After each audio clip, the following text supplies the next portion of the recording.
E amanhã vai ser um dia importante para o mercado de criptomoedas e para todos os mercados do mundo. É disso que eu vou falar nesse vídeo. Vou atualizar a análise gráfica do Bitcoin, que está subindo nessa terça-feira. Vou estar atualizando a análise dos eventos macroeconômicos que podem impactar o Bitcoin amanhã e nos próximos dias. Temos um evento importante para amanhã.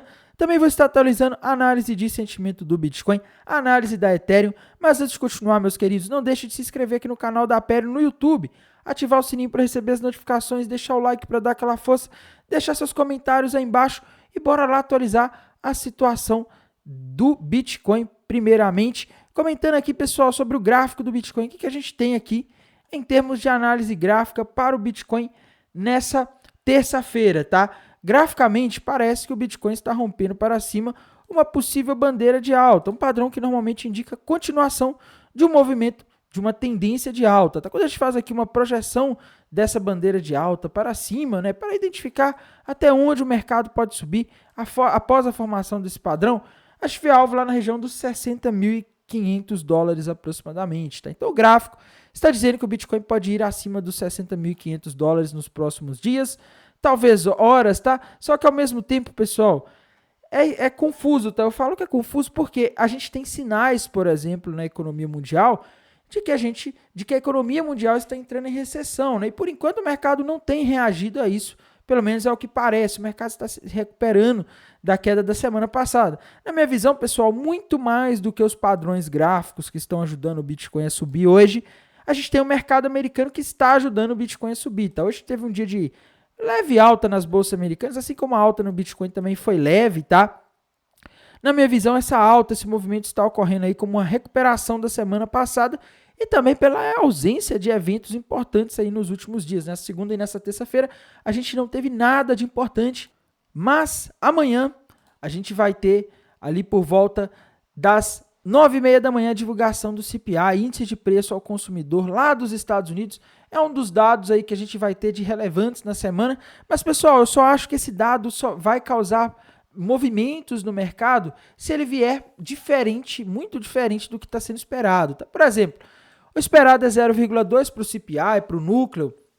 Se ele vier, por exemplo 0,3, eu não acho que assusta. Agora, se ele viesse, por exemplo, menos 1, negativo, menos 2, estaria mostrando deflação. Deflação é algo que você tem geralmente em um cenário de recessão. Se ele viesse 0,4, aí já seria um outro cenário ruim, tá? Que mostraria a possibilidade de estagflação, que seria a gente ter inflação e estagnação econômica nos Estados Unidos ao mesmo tempo, tá?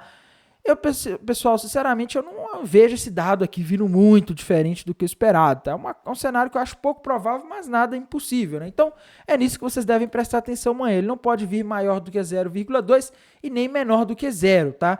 Esse é o intervalo aí de valores que esses dados precisam estar para que a gente tenha aí um desempenho bom nos mercados amanhã, tá? Que a gente não tenha uma queda. Beleza? Depois disso, pessoal, a gente vai ter, depois de amanhã, na quinta-feira, PPI, Índice de Preço ao Produtor e Pedidos Iniciais de Seguro-Desemprego. Então, essa semana é uma semana relativamente sem dados macroeconômicos. Eu acho que a próxima semana tende a ser mais impactante, porque a gente vai ter a super quarta, Jerome Powell, presidente do Banco Central dos Estados Unidos, se pronunciando e possivelmente a gente vai ter uma mudança nas taxas de juros pela primeira vez aí uma queda na taxa de juros aí pela primeira vez desde 2020, 2021, tá? Desde a época da pandemia. Então, vai ser um evento relevante, muito diferente das outras reuniões que a gente teve do Fed, tá? Então, semana que vem é uma semana importante, a gente também vai ter decisão de taxa de juros do Banco Central do Japão. Então, semana que vem é uma semana que tem tudo para pegar fogo, tá? Essa ainda parece estar mais tranquila.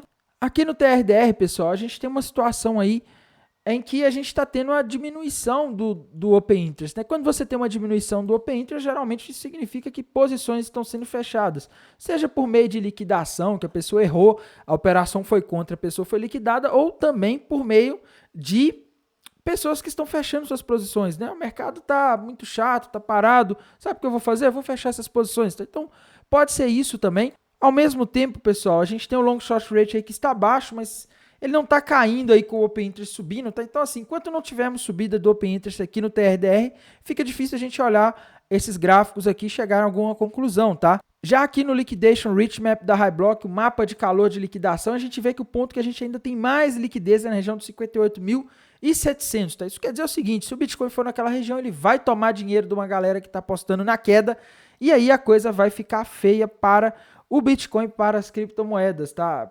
Aliás, vai ficar feio para quem está apostando na queda, né?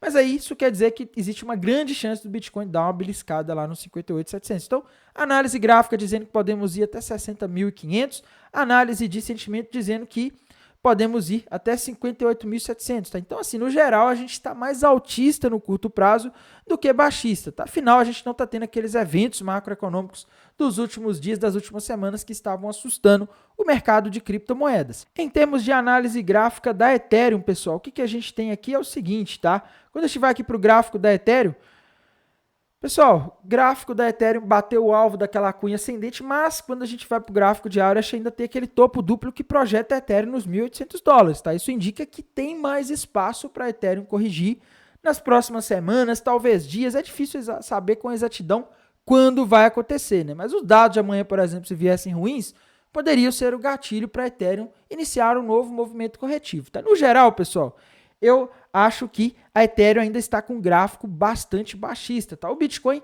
ele está com um gráfico indicando alta até os 60.500, mas depois disso não há nenhum padrão muito claro aí indicando uma direção, tá? No geral, é isso que eu estou vendo aí para o mercado. Vamos ter atenção nesses dados amanhã. Eu irei mandar lá no canal do Telegram da Apero, irei atualizar assim que os dados forem divulgados. Desejo a todos uma excelente noite de terça-feira, um bom descanso e bons negócios. Até mais. Tchau.